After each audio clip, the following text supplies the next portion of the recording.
Now, what we want to do is to get out of the philosophical debate and go into the real world. And you say people don't understand economics. I will say to you, when you are hit in the pocket, believe me that you understand economics. So we went to Tottenham, and we went to a small church in Tottenham, and we were surrounded by 95% of non-whites, and we were just the exception, a few of us. And they talked about the riots, and they talked about the people who were affected by the riots, and the houses that were destroyed, and the lack of action by the police, and people getting away with murder, destroying properties, putting people in danger. And at one point, the presenter asked the audience, how many of you, of the people who were affected, your property was burned, you lost your homes, blah, blah, blah, blah. How many of you got compensation? Raise your hands. There was a show of hands, not a single hand was raised. So I said to you, you might not understand economics or inflation or macro politics or macroeconomics or whatever, but you do understand when you go to the little office at your local council and you try to put through the forms to get your compensation, and you are faced with a barrage of obstacles, of things you might not understand, and at the end of the day you send letters, you fill out forms, you send more letters, you fill out forms. These people started filling out forms in August, soon after the riots. We are mid-November. They haven't got a penny. They are still in rented accommodation, and some of them, they are not even in Tottenham because they are so afraid that they are renting accommodation far away from Tottenham and coming to work every single day from far away. They might not understand economics or inflation or the money that goes to Greece, but they do understand that they are not in their homes, that nobody is helping them. And there was something very funny in the meeting. There were representatives of the Conservatives, the coalition. There was a representative of Nick Clegg that created a special committee or whatever to help with the reconstruction. And there was also the local MP, David Lamy. And David Lamy, most of the time, was with his head down, like, don't tell me anything, don't ask me anything, I don't want to answer any question. Because in actual fact, the vast majority of the people there were either of African descent, or Caribbean descent, or Asian descent, or white people. And the message from all of them was, you have abandoned us. They failed. You abandoned us. And imagine an ethnic MP being told by the people who elected him, you do not represent us anymore. So you might not know about economics. But I guess if you are the MP and somebody tells you, sorry mate, you failed us, many people will understand that. And I say to you, these are the simple messages.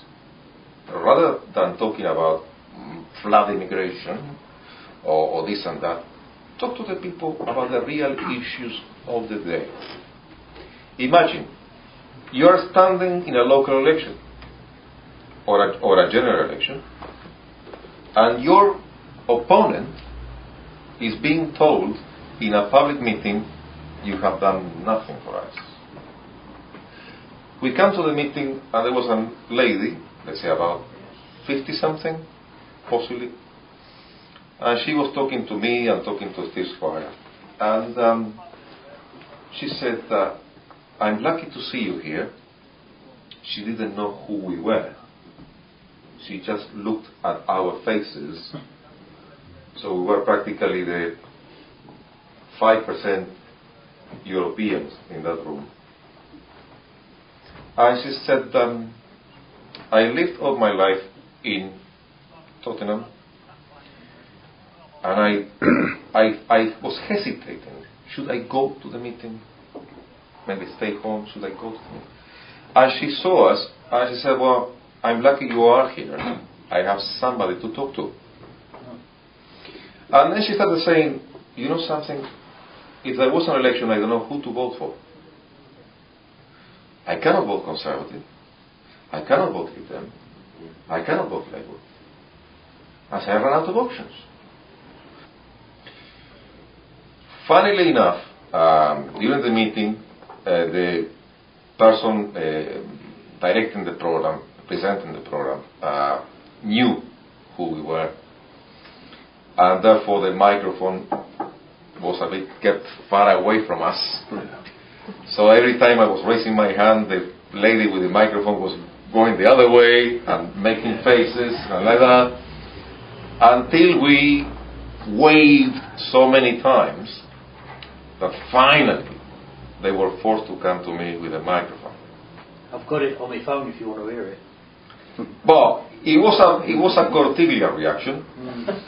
So I would say, I thought maybe I should have had another kind of reaction, a bit more diplomatic, a bit more, politician-like. You liars was perfect.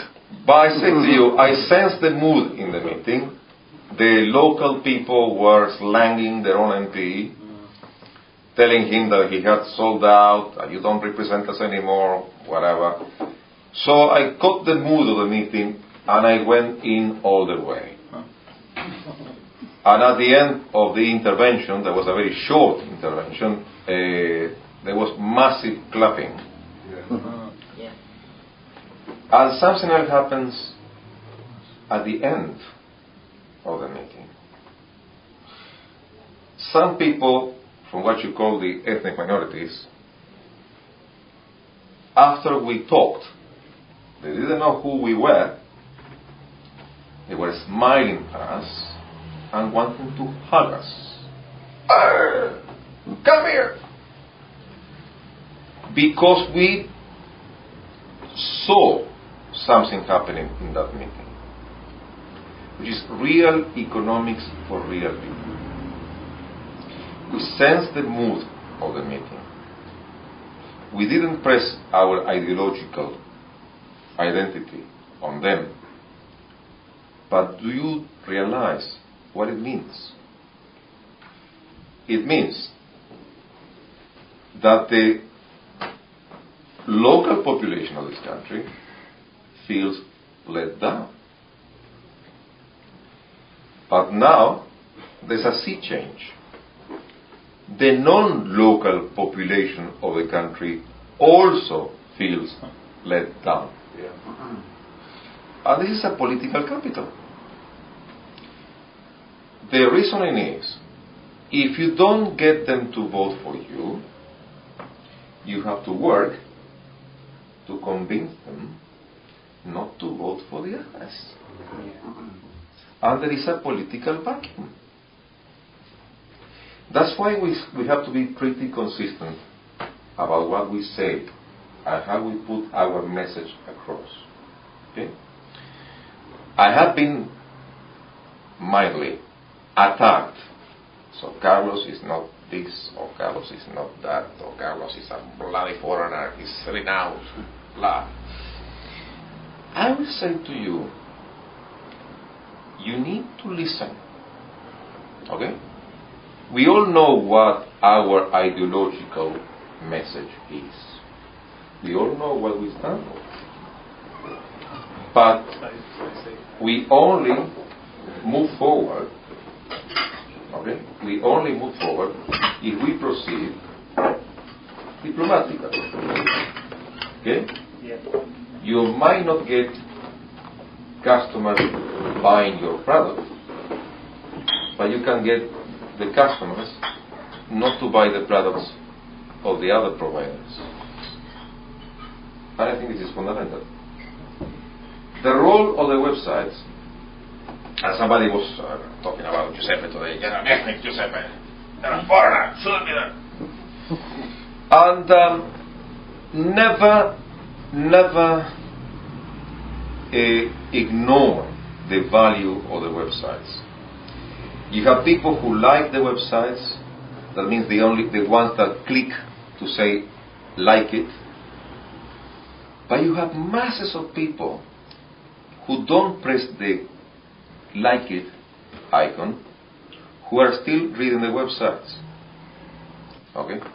They are reading our websites. Therefore, like it or not, agree or not, they know that we are there, they know what we think about, and if we can manage to perfect our methods, we can even convince many people. Because at the last minute, and it happens to me, you go to the polling booth, say, with your pen, and I put my glasses very firmly like that, so I don't miss the crosses and put the crosses in the wrong place.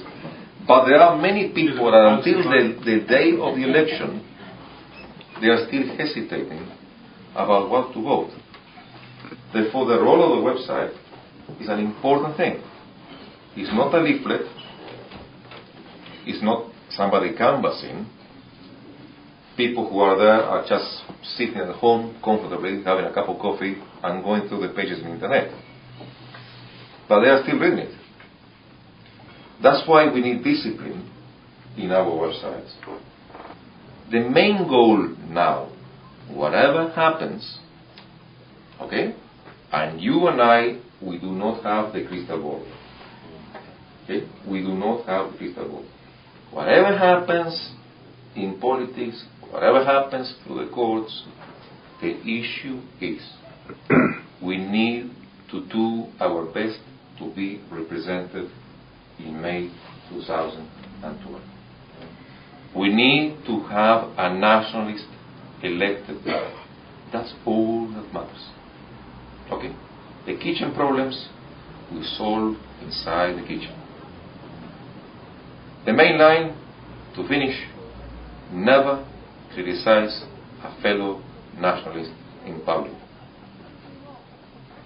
Speaking or in writing, or if you can even be overheard. We are one. We stand for the same thing. The methods can differ. The goal is the same. Yeah.